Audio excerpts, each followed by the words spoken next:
Assalamualaikum warahmatullahi wabarakatuh. Perkenalkan, nama saya Jumitul Iksan Masuri Sukma dengan NIM 19060098. Oke, di video ini saya akan membahas yaitu mengenai aliran sejarah atau biasa disebut dengan historis. Pola pemikiran aliran sejarah didasarkan pada perspektif sejarah. Kerangka dasar teoritis berikut pola pendekatan yang digunakan oleh aliran sejarah dalam memecahkan masalah-masalah ekonomi sangat berbeda dan terpisah dari kaum klasik. Adapun asal nama dari aliran sejarah yaitu diimpresiasikan oleh keberhasilan metode sejarah dalam bidang hukum dan bahasa. Termasuk itu serangan terhadap metode klasik. Pemikir-pemikir klasik secara eksplisit mengakui bahwa manusia pada hakikatnya memiliki sifat yang serakah atau paham hedonisme. Paham ini kemudian dikembangkan menjadi paham utilitarisme. Pendekatan psikologi hedonistik dan utilitarisme paham klasik oleh pemikir-pemikir sejarah dinilai terlalu sempit. Menurut doktrin aliran sejarah, motif orang dalam bertindak tidak didasarkan pada motif pribadi, laba dan kepentingan sendiri, tetapi juga dipengaruhi oleh motif-motif lain yang beraneka ragam. Dalam pandangan kaum klasik, perekonomian sebaiknya diserahkan pada kekuatan pasar. Setiap orang bebas berbuat dan kepentingan masing-masing. Pada akhirnya, melalui invisible hand akan tercipta harmoni secara keseluruhan. Pemikiran seperti ini dibantah atau dikecam oleh pemakar-pemakar sejarah, sebab dinilai terlalu mekanistis. Mereka menghendaki agar hal ini diganti dengan dasar pemikiran yang lebih etis. Pada intinya, pemikiran aliran sejarah menolak argumentasi pemikir-pemikir klasik bahwa ada undang-undang alam tentang kehidupan ekonomi. Masyarakat harus dianggap sebagai suatu kesatuan organisme, tempat interaksi sosial berkait dan berhubungan antar individu. Termasuk itu tokoh aliran sejarah. Tokoh-tokoh aliran sejarah sangat banyak. Sebagian besar berasal dari Jerman, antara lain ada Friedrich List, Wilhelm Rosers, Bruno Hildebrandt, Max Weber, dan lain sebagainya. Dari Inggris ada juga William Cunningham dan Law Ashley. Dari Amerika Serikat, pendukung sejarah aliran sejarah juga ada. Yaitu ada misalnya seperti Henry Carey, Simon Nelson, dan Daniel Raymond. Termasuk yang pertama itu Friedrich List yang lahir pada 1789 yang sampai dan meninggal pada 1846. Friedrich List lahir dan memperoleh pendidikannya di Jerman. Ia juga pernah mengajar di negara tersebut. Tetapi karena ide-idenya memaksanya untuk pindah ke Amerika Serikat.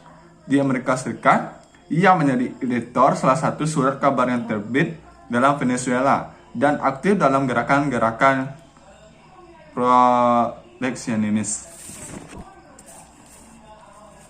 Salah satu buku List yang cukup terkenal adalah Post-National System, Their Political Economy, Their National Handle, They Handle Politics, and Their Deutsche Evelyn, atau dalam bahasa Inggrisnya The National System, Political Economy, International Trade, Trade Policy, and the German Custom Union 1845.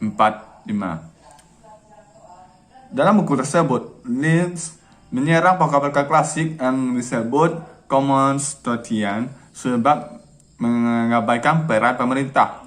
Menurut List, sistem perdagangan bebas sebagaimana yang dianjurkan oleh kaum klasik hanya cocok bagi negara-negara yang sudah berada pada tahap kelima, yaitu contohnya Inggris. Akan tetapi, sistem ini tidak bisa digunakan pada Jerman pada saat itu karena keadaan industrialisasinya agak tertinggal dari keadaan industrialisasi di Inggris. Untuk memajukan perekonomian Jerman, List menyarankan agar pemerintah menyusun berbagai kegiatan ekonomi sebagai bagian dari kegiatan produktif, dan kemampuan nasional. Dua sektor utama yang sangat menentukan perekonomian nasional adalah sektor pertanian dan sektor industri. Sektor ini diperlukan untuk penyediaan bahan pangan masyarakat. Tetapi sektor pertanian sudah bisa diharapkan membuka perekonomian pada tingkat yang lebih maju. Lebih tegas, List berpendapat bahwa negara yang hanya bertumpu pada kegiatan pertanian tidak akan pernah maju.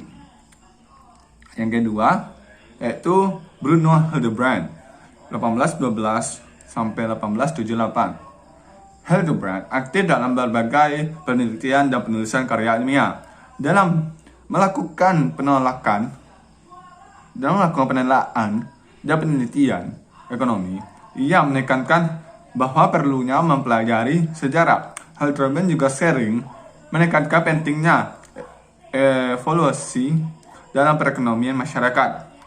Menurut Hildebrand, dilihat dari cara tiap-tiap kelompok masyarakat dalam melakukan tukar menukar dan perdagangan, kelompok tersebut dapat dibedakan atas tingkatan-tingkatan. Yang pertama yaitu tukar menukar secara in natural atau barter. Yang kedua, tukar menukar dengan perantara uang. Yang ketiga, tukar menukar dengan menggunakan kredit.